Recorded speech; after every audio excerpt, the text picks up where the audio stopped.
رد سيد الوزير، تفضلوا مستر.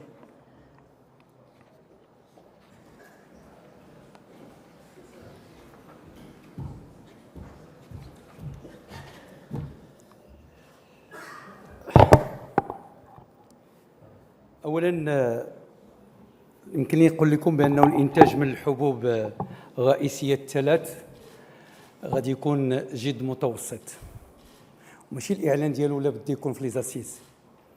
وهذا الاسبوع الى شفتوا المعرض الفلاحي زيدناه باسبوع، وحنا خصنا نقربوا الاخر ماي باش تكون لا سيرتيتود بالنسبه لي بريفيزيون. دونك هذا هو الاسبوع فين كيتعطى يعني النتيجه ديال الفلاحه بما يخص الحبوب، وان شاء الله في هذا الاسبوع هذا غادي تكون النتيجه اللي باينه. ولكن خليني نقول لكم من الان بانه الموسم سوف يكون موسم متوسط فقط، يعني في الحبوب. اما بالنسبه للزيتون 1,900,000 طن، اغلب المساحات كلها مزيانه. بالنسبه للحوامض 2,600,000 طن اللي هي تحققت هذا الموسم بالمشاكل ديالها اللي عرفتوا. التحسين ديال الغطاء النباتي الحمد لله هذا الشتاء الاخر اللي جات حسنت الغطاء النباتي، وكنا بعد الاقاليم غادي نصيفطوا لهم الامكانيات وقالنا ما تصيفطوش لنا، الربيع طلع عاودنا الحمد لله الامور تحسنت والناس بدات كتحرك. كما انه هاد بعد ما جينا عامين اللي هي كانت مزيانه الحمد لله، يعني الاثمنه ديال الاعلاف واخا هكاك مثلا الى خدينا تكلمتي هذا، ولكن ما تكلمتيش على الشعير 2 دراهم و60 اللي هو انخفاض قدره ب 33% بالنسبه يعني السنه الماضيه.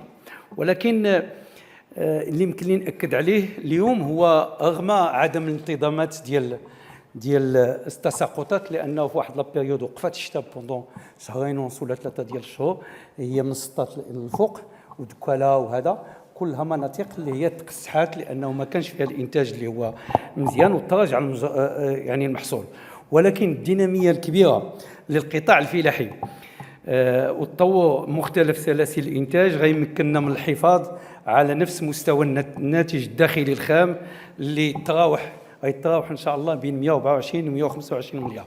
العام اللي فات كانت احسن سنه فلاحيه يعني في تاريخ المغرب بالنسبه للانتاج، رغم انه غادي يهبط هذا العام السيريال غادي نبقاو في هذاك لو باليي اللي كنا فيه السنه الماضيه. وهذا انا كنعتبره لانه جد مهم، لان القطاع الماشيه مزيانه، الاشجار المثمره مزيانه، المواد التصديريه هي مزيانه، وكلها عطاتنا باش نمشيو واحد الباليي اللي هو مزيان.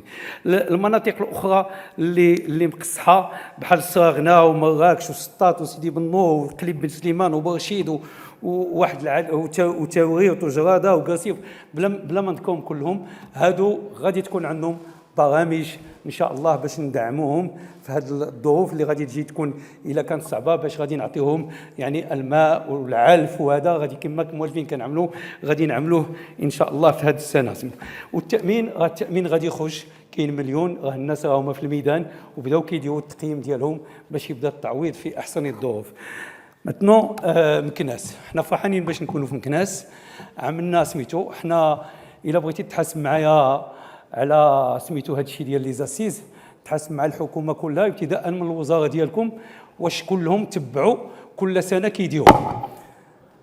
حنا الحمد لله وزاره الفلاحه كل سنه كنعملوا لي زاسيز ديالنا. وهذا العام لا سيدي اسمح لي، قال لي علاش ما ديرش، قول لي خليني نتكلم.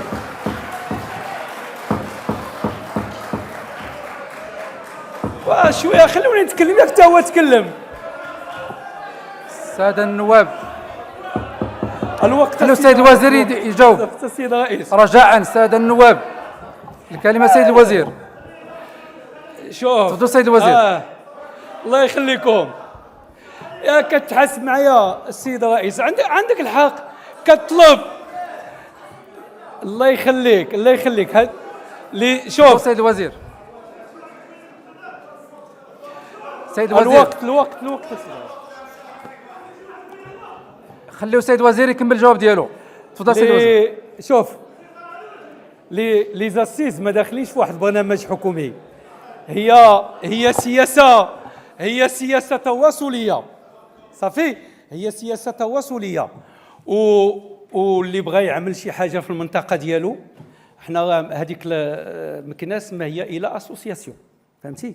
عملوا اخويا اللي غادي يمكن لكم تعملوا، بنيو بلادكم ومنطقتكم، وحنا نجيو عندكم الحالات. حنا المهمه ديالنا هي نديروا الفلاحه، ماشي نديروا المناطق الصناعيه. السؤال التاسع.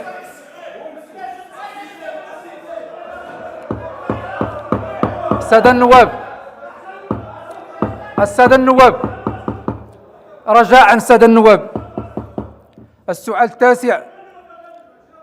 التاسع في هذا القطاع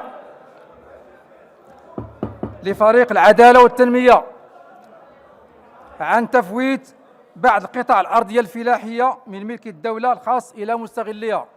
تفضل سيد النائب. شكرا سيد الرئيس. السيد الوزير، حول